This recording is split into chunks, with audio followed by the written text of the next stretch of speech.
The National Broadcasting Company presents Radio City Playhouse, Attraction 22.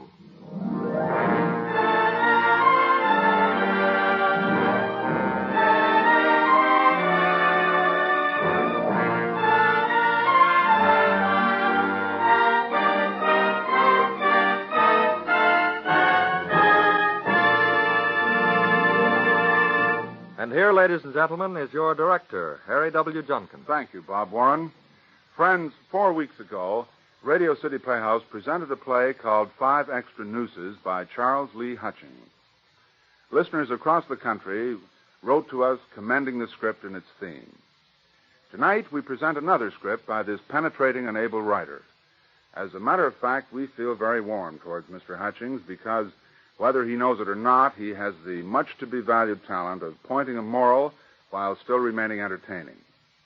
His story tonight is called Correction and stars our good friend, Mr. John Larkin. The characters and organizations in the play are imaginary, and any resemblance to persons living or dead or to actual organizations is unintentional.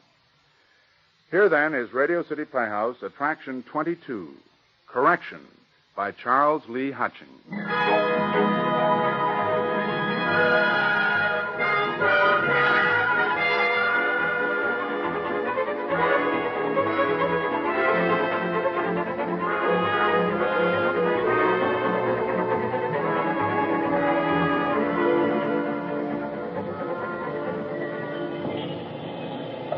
Read all about it. David's son commits suicide with sleeping pills. Read all about it, latest editions, Register News, Examiner. Hiya, Doc. What'll it be? The Register. I see you got your name in a paper in that sleeping pill deal. Register gives you quite a play. Yes. Say, Doc, what's the lowdown on that dame which takes the powder? Was she, you know... Give me the paper. You'll have to read all about it in the Register. Okay, Doc. Don't need to get sore. Read all about it. Society dame commits suicide with sleeping pills. Read all about it.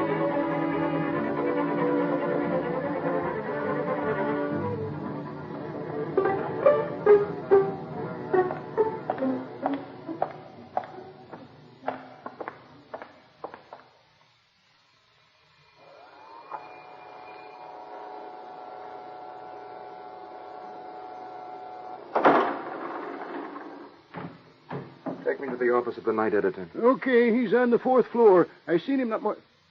Say, are you all right, son? Yeah, I'm all right. Get going, will you? Your night editor is Charlie Jorgensen. You know him? No. Well, most everybody knows Charlie Jorgensen. Him and me has been on the Daily Register for 20-odd years. He's a mighty busy man, is Charlie. Say, does he know you're coming? No, it doesn't matter. He'll see me. I have a story for him. Oh, story, eh? Well, here's his floor, mister. Here you'll find Charlie in that corner office right across there.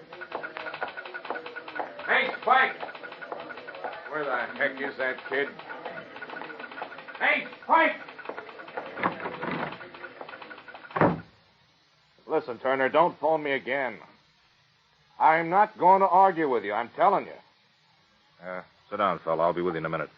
Listen, Turner, I said tomorrow, and I mean tomorrow. Now get going. Mr. Jorgensen? Yes, I'm Jorgensen. What can I do for you? You're the night editor. That's right. Is there... Oh, excuse me. Jorgensen. Listen, Baxter, it goes on page 1, so stop bothering me. You were saying, Mr. Lumsden. Dr. Roger Lumsden. Well, how are you, Dr. Lumsden? Your paper has been running my name in a story all day. That girl who died last night at the party on Long Island. Oh, yeah. You were the one... Excuse me, Doc. This place gets busy this time of night. Jorgensen. Yeah, McLaren's got it. Check it, will you? Okay. Yeah, right. I wasn't at the party. Look, Mr. Rumsey, or whatever it is, I'm really busy. Can't you come back sometime? No. Your paper said I was a guest at this party. I wasn't. I live a few blocks away. A friend of mine called me over to see if I could do anything for the girl. So? Your paper got it mixed up. Made it sound like I was a guest at this party. Well, that's too bad, Doctor. What was it? Lumsden. Dr. Roger Lumsden. I'm sorry if you were annoyed, Doc, but I don't see what difference it makes. After all, you were at the party. I was called to the party in my professional capacity. I wasn't a guest. Isn't that a technicality? Yes. That technicality has finished me as a reputable doctor. Oh, come now, Dr. Lumsden. It isn't that bad.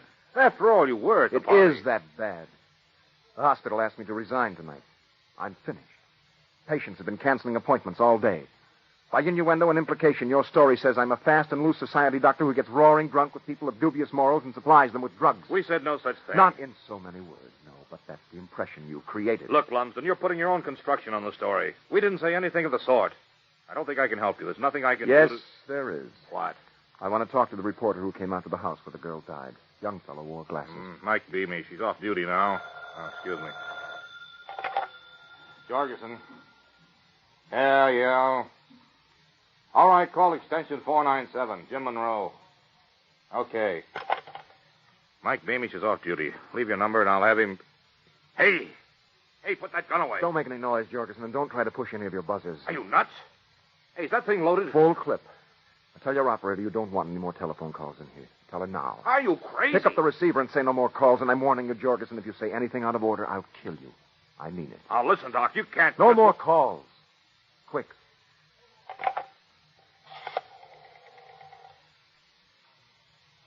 Hello, Ethel. No more calls. I'm in conference. Okay? Right. Now, look, Lumsden, let's be reasonable. You're an intelligent man. This sort of thing isn't going to get you anywhere. This isn't the way to do it. You're not using your head. Let's talk this thing over in a calm, intelligent, reasonable way. Reasonable? Calm? Those are fine-sounding words, Jorgensen. I've been walking around the streets for the last 2 hours trying to be calm and reasonable. Do you know how long it takes to become a doctor? It's taken me 10 years. 10 years. 10 years of slugging and skimping and going without food to buy books. 10 years of living on nothing, of interning on a few lousy bucks a month, of staying up all night studying. And it's gone. Finished. Washed up. Why? Because your paper decided to have some fun. Because you thought... Oh, look, Lumsden, I'm sorry. Shut up. I'm sick, Jorgensen. Sick at my stomach. I'm sick at my stomach and I'm washed up. If you press that buzzer, I'll kill you. And that's better. What do you want me to do? Get Mike Beamish down here now. Okay.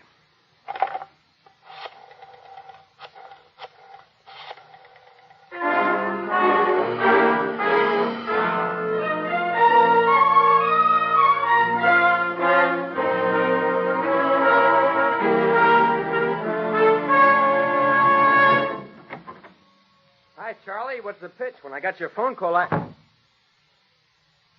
Holy cow. Are you Mike Beamish? Yeah, I'm Beamish. Say, Charlie, what goes on? What gives with this guy in the gun? Sit down, Beamish. Over there beside Jorgensen. Look, fella, you can't do anything. Shut up. Be quiet, Mike. The gun is loaded. It's to keep things tidy until I'm finished. Do you remember me, Beamish? Yeah. You're the doctor that was at the party last night. Your story was a bit vivid, wasn't it?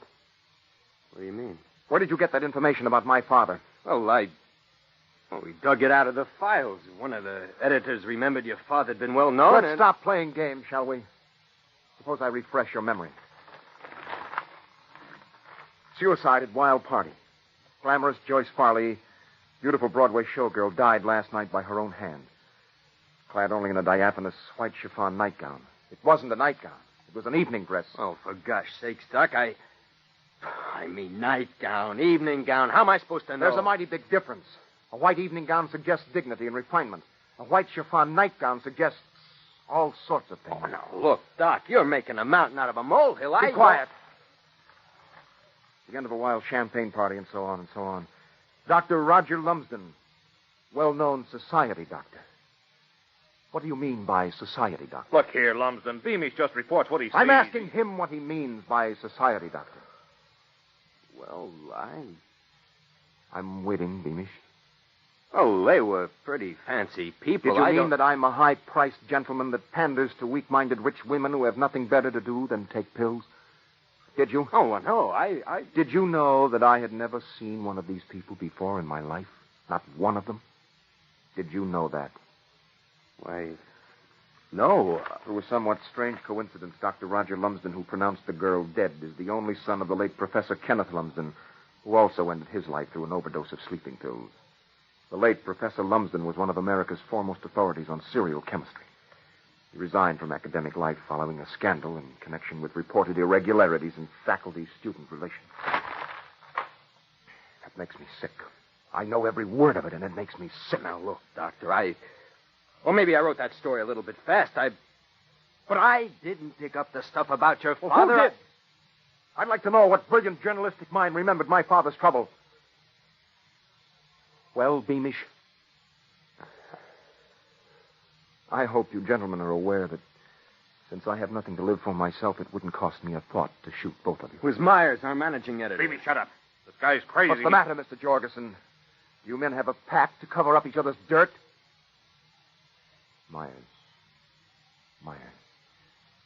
Myers was the name of the dirty keyhole columnist who wrote that item about my father's school. Is he still working for the Register? That's right. He's our managing editor. Look, Lumsden, the Register will print a correction item tomorrow. We'll overlook this business with a gun. We'll print a full denial. Denial, correction. Your paper ran an apology to my father. It was buried back on page 10 with the obituary notices. It protected you from legal action. But it didn't help my father's reputation. Correction. Look, Dr. Lumsden, honest, I'm sorry about this. I'll do anything I can. Oh, gosh, Doc, I just work here. Sure. Nobody's responsible. Nobody did it. But my father's reputation is ruined. And now I'm ruined. Twice in 10 years, the same family, the same paper. But nobody did anything. You want me to be reasonable. Why? Why should I be reasonable? Because you don't expect the doctor to behave like this? Well, I'm not a doctor anymore. And I know exactly what I'm going to do. Get Myers down here. Tonight? Tonight, right now. Brother. What's the matter, Beamish? You impressed? Well, Mr. Myers is a very busy man, Lumsden. He's probably out of town. Well, you can't get a man like Mr. Myers just for the asking. This gun says I can. Pick up that telephone and call him. And don't try any front-page dramatics, Jorgensen. I can't miss from here. Okay.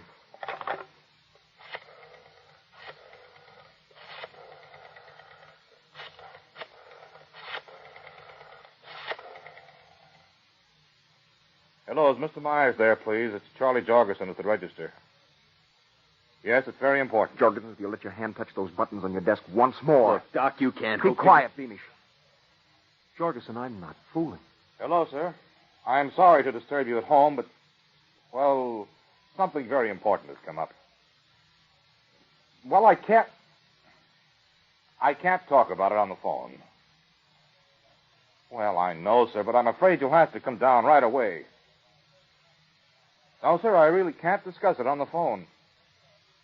It's very urgent. Yes. No, I'm afraid you'll have to come down right away. All right, Mr. Myers, thanks. Well? Mr. Myers will be right down. Good.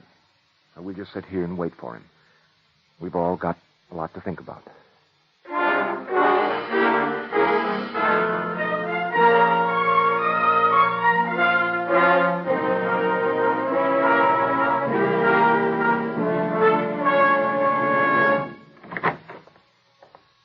What kind of nonsense is this, Jorgensen? And have you heard the war is over and that it's quite possible to talk about things on the telephone? What's the matter with you, Jorgensen? Beamish, what is it? Behind you, Mr. Myers. Huh? Who's this? What are you doing with that gun? I'm pointing that gun at your fat belly, Mr. Myers, and it'll blow a hole into your guts unless you sit down and shut up. No. Sit over there with your hired help so I can see the whole pretty threesome. I've seen triggermen before this. You look like an amateur to me. Suppose you explain what you want. He's Lumsden, the doctor who got mixed up in that suicide party on Long Island. You remember, the son of the late Professor Lumsden. Oh, now I can place you, Dr. Lumsden. Well, that was a very sad affair last night. Very sad. We'll be glad to do anything we can. Myers, do you remember seeing me before? No, I can't say that I do. Of course, if you'd put that gun away, it might ease the social situation. I'm asking you to remember back 10 years. I came to your office with my father. You had published a story hinting at some off-color behavior in the dormitories at my father's school. It was a particularly foul story, even for your column. Where did you get it, Myers? A newspaper man never reveals the source Cut of his... that! That's what you told my father when we came to you 10 years ago. I'm asking you now, Myers, and you'd better talk fast. I can't reveal the source. It was reliable. This gun is loaded. It's reliable. Well, 10 years is a long time. As I remember it, I got the story straight from a friend of mine, the father of one of the pupils. You wrecked my father's reputation with the dirty lies told by a man whose son was expelled from school. I made no charges. Those columns are checked by the paper's lawyers. How do you think I run my business? All sweetness and light. I'm learning fast, and I don't like what I'm learning. When we came to your office, my father invited you to consider the facts. You jeered at him and dared him to sue you. Well, there's no point in raking over the past, Dr. Lumsden. Okay, Myers, let's talk about the present. You were the one who told Beamish to dig that old lie out of the files and make it over into today's news. I think you hated my father, Myers, because he was a gentleman. And you are a cheap, dirty, irresponsible... Now, wait a minute. Your father's reputation was not as important as the responsibility of this paper to safeguard the public moral. Oh, save that stuff for your editorial page and your public speeches. You're a disgrace to every decent newspaper man. No matter what happens, Lumsden, we've got to have a free press. Your kind of free press, Jorgensen? Free from the restrictions of good taste? Free to blast a man's reputation, yet stay an inch within the law? Well, as I remember it, your father was cleared of all suspicion. That's right, Myers. An investigation proved what you already knew, that your item was based on nothing but malicious gossip. Yes, my father was cleared with everybody, except the public. He had to resign. He couldn't get a job in any school in this country. And finally, you killed him, Myers. He took his own life. Nevertheless, you killed him. With your printer's ink, you killed him just as surely as I am going to kill you. What? Now, hold it, Lumsden. You're all worked up right now. That's right, Doc. I think you're getting a bit melodramatic. Yes, perhaps I am. It's really good material for a melodrama. It's corny, in fact. The renowned Professor Kenneth Lumsden trailing his string of degrees from town to town. From humiliation to humiliation. Haunted by that little stick of type. A silly bit of gossip which helped to peddle your papers just one day. Well, that's water over the dam. Now let's get busy and see what we can do to help clear up the present misunderstanding. Suppose we have Beamish write another story for tomorrow's paper, making it clear that you were not a guest at the party, Lumsden. How did you know I wasn't a guest, Myers? Well, Beamish Well, what's the difference? The story is gone. Tomorrow the public will have forgotten all about it. So the public forgets, does it?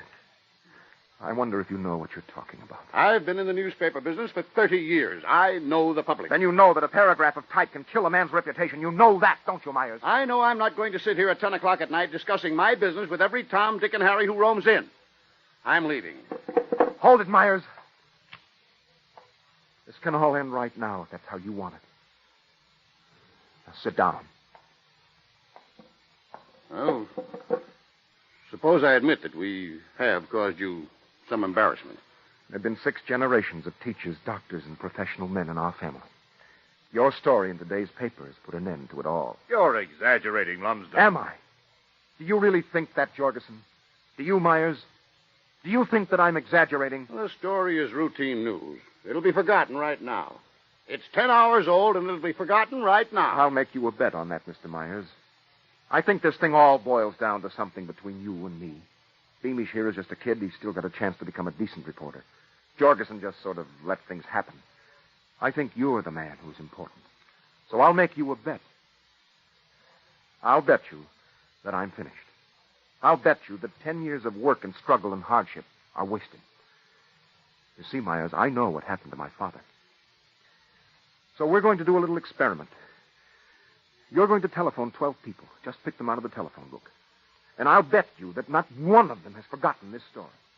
I'll bet you that every single one of the 12 will not only know about the story, know about me, but will have added all sorts of spicy, dirty details.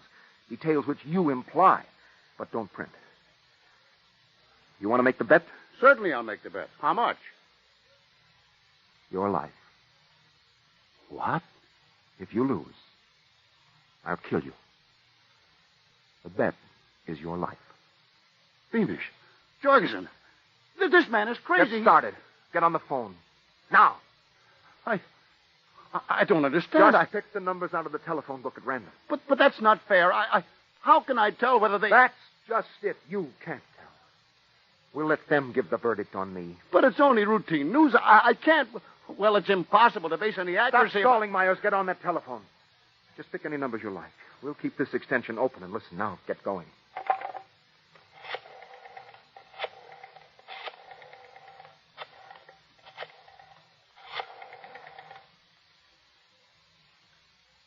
Hello. This is the Daily Register calling. We're checking up on a story. Did you read in the Register today about the girl who killed herself at the party on Long Island? Oh, you did? What was your reaction? They should all go to jail. Those society people with their high-priced doctors have nothing to do with their time but throw parties. Oh, that was a wonderful story. The dead girl looks so beautiful. Don't print this, but somebody told me today that Dr. Lumsden had been supplying drugs to the whole crowd. Oh, I hope you'll get more details. Yes, I read every word. My husband says there must have been some hanky-panky going on, or else you couldn't print the names. So I guess there will be criminal charges.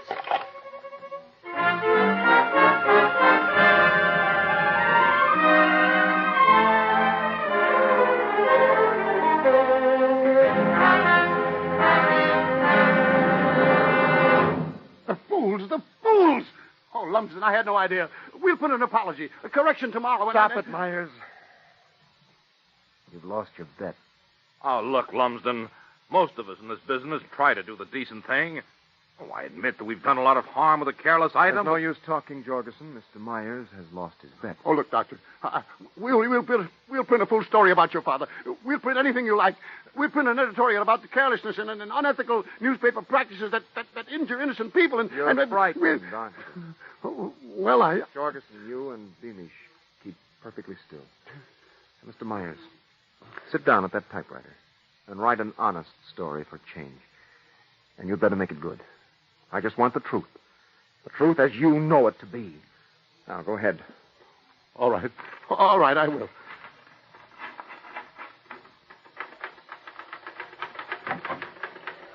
Hey, Miss Jorgensen, a couple of guys are being held in Beechhurst for that bank robbery and... Hey, what's this? Shut the door. Baxter, get the police. This man is a killer. Sure, boss. Stand still, you. You'd never make the door. Now, go over beside Jorgensen and Beamish and keep quiet. Hey, now look what... Oh. Doc, help him. He's fainted, that's all. He'll come around. Look, Doc, Baxter's supposed to have a bad heart. Don't move. Any of you. No, he's all right. He's just passed out. He'll be all right. Okay, Myers, get going on that story.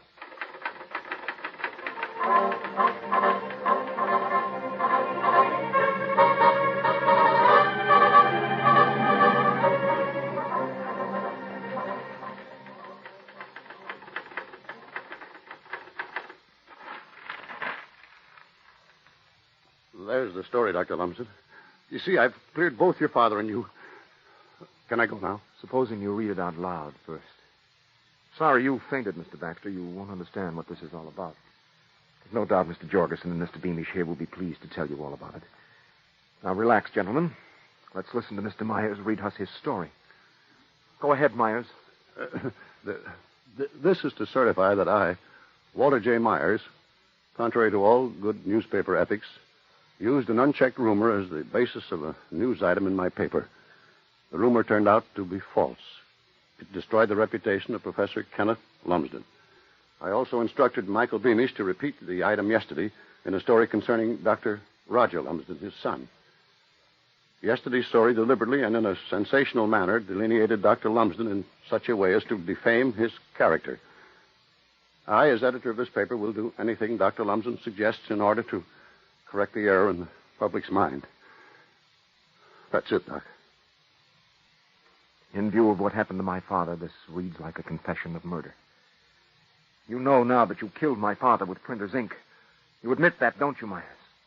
And you admit that not one other New York paper handled this story the way you did. You admit that, don't you, Myers? Well, I admit that Beamish that he wrote a sloppy story. I'll fire him. Fire me? Wait a minute, Mr. Myers. I admit I stink, but I'm just learning how bad. I quit. I quit before I begin to stink for life. You can take your lousy scandal sheet and hire some more little gossip pickers. I'll get a job on a decent paper. If anyone will hire me after I've worked for you. What about you, Jorgensen? I'm afraid I've nothing to say. I'll just take what you're dealing. Doc, it isn't Jorgensen's fault. He wouldn't be on the night shift if he'd go along with Myers. But he's got a wife and kids to think about. He's okay, Doc. Well, Myers, that leaves you. You seem to stand out in this little company. Now, how about the bet? You ready to pay? You're not serious. You can't be it. I'm serious. What are you going to do? You lost your bet, didn't you? But that's murder. You're crazy. You'll be caught. You'll be caught and you'll be hanged. I know. Please, Doc, don't be a fool. You can't get away with Can't it. I? Jorgensen, you're wrong. You'll be caught. No, I won't be caught. Get up, Myers. Get up off that chair. No. Look, Doc. I'll do anything you say. I'll give you $1,000. I'll give you $5,000. Shut up, Myers. Shut up. Beamish. Yes, Doctor. The lead on your story tonight will read, an irate citizen shot and killed the managing editor of the Register. You got that? Doc, please, don't be a fool. Stand up, Myers. No. You're mad. You're mad. Stop him, Jorgensen. Beamish. Stop him. I'll pay.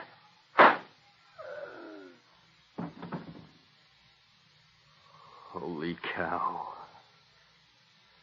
Jorgensen, remember that. And you too, Beamish.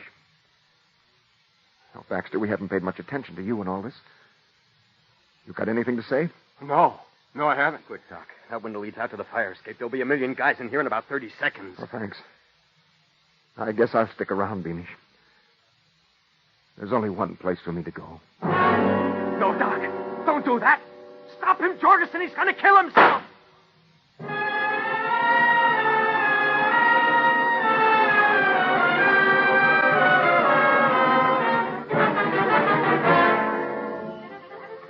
Read all about it, editor of Register shot in office, doctor suicide. Read all about it, editor of Register shot in office, doctor suicide. Read all about it.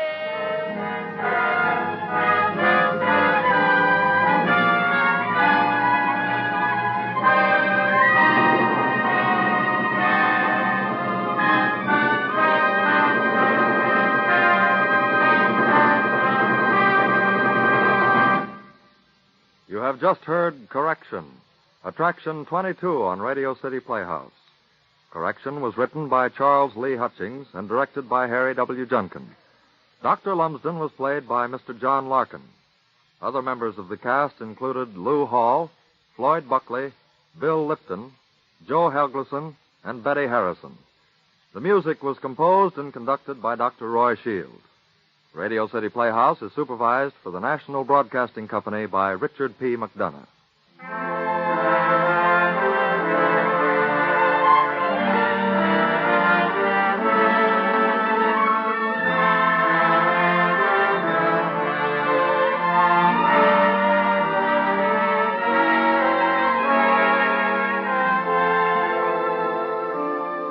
This is Harry Junkin again.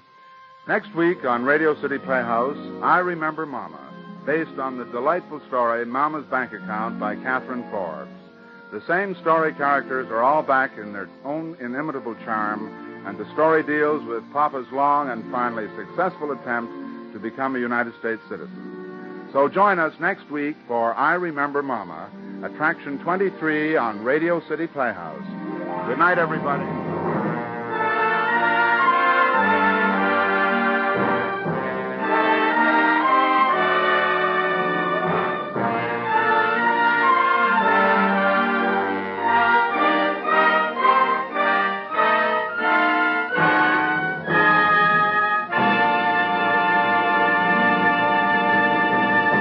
This program came to you from our Radio City studios in New York. Robert Warren speaking. This is NBC, the National Broadcasting Company.